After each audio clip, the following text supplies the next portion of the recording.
Cordial saludo para todos. Mi nombre es Rocío González, de la Corporación Universitaria Asturias, del programa Dirección y Administración de Empresas. Esta es una pequeña presentación para la materia de Derecho Mercantil y de Sociedades, en la que vamos a tratar el tema de la persona jurídica. Siempre pues hemos escuchado hablar de la persona jurídica, pero realmente nunca hemos hablado del concepto en sí.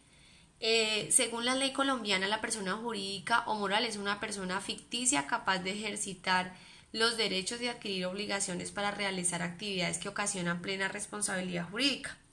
Esto en palabras más sencillas vendría siendo que una persona jurídica es aquella persona ficticia capaz de ejercer derechos y contraer obligaciones y de ser representada judicial y extrajudicialmente.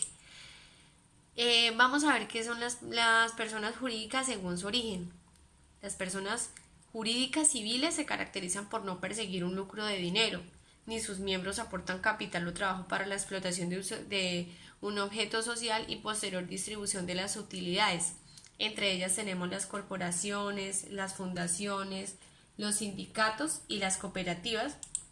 Y voy a darles un breve recuento de qué es cada una de ellas.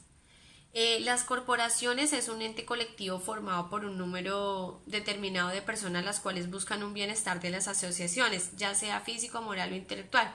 Un ejemplo de eso puede ser un club deportivo. Bien, las fundaciones, mientras tanto, son conjuntos de bienes dotados de personería jurídica y destinados a un fin especial de beneficencia o de educación pública. Un ejemplo de esto es un hospital, una universidad, ¿sí? El artículo 5 del decreto 3130 de 1968 dice que la fundación es una institución creada para atender servicios de interés social. Por eso el ejemplo del hospital o de la fundación universitaria.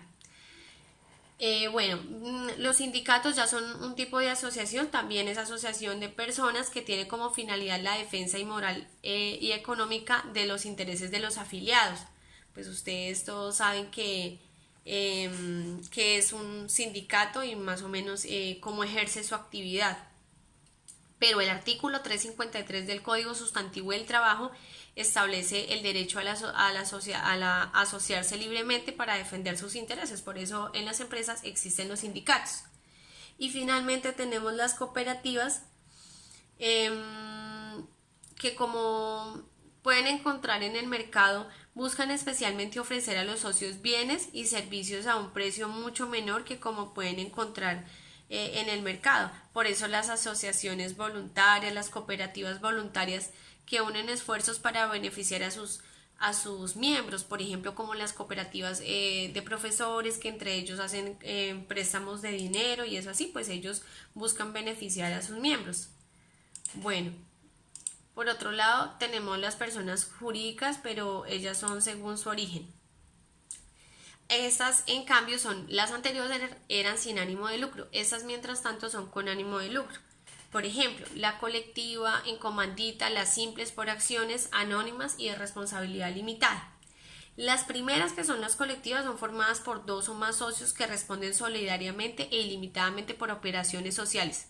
Y la administración pues corresponde a ellos dos o a todos. Generalmente este tipo de colectivos son compañías, hermanos e hijos, entre otras. Así se nombran ese tipo de sociedades.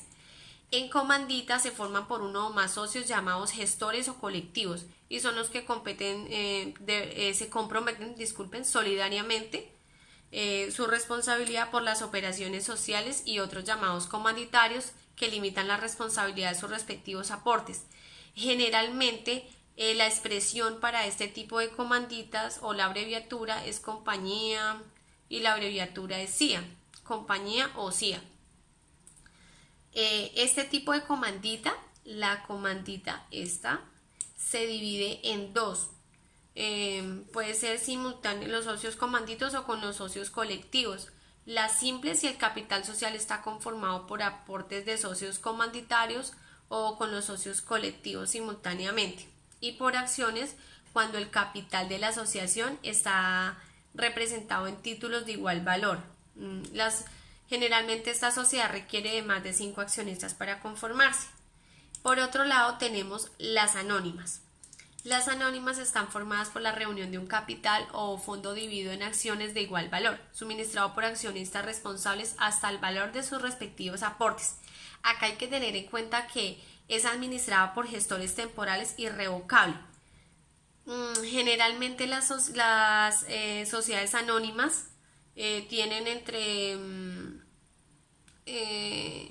dos o más de 5 accionistas, generalmente más de 5. Al conformarse deberán inscribirse no menos del 50% del capital autorizado y pagar no menos de la tercera parte del valor de cada acción. Y finalmente les voy a hablar de las personas, de las características de la persona jurídica. Las personas jurídicas de derecho público se caracterizan de acuerdo a 3 notas: el establecimiento, la creación, si es creada mediante acto estatal, como pues debe hacerse según la Constitución y las ordenanzas en Colombia.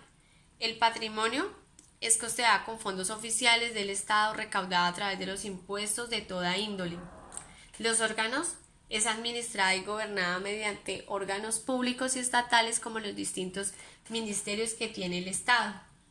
Ustedes pueden encontrar la referencia de la cual tomé la información. Y pues de los ejemplos más comunes están empresas como Postobón, la Fundación Natalia Ponce de León, que vendría siendo, para el ejemplo que vimos, una sociedad sin ánimo de lucro, que es una fundación, la Universidad Santo Tomás y la empresa Postobón. Finalmente, recordarles que la persona jurídica pues es una empresa que ejerce derechos y cumple obligaciones a nombre de esta. Al constituir una empresa como persona jurídica, es la empresa y no el dueño quien asume las obligaciones legales. Esto es todo. Muchas gracias.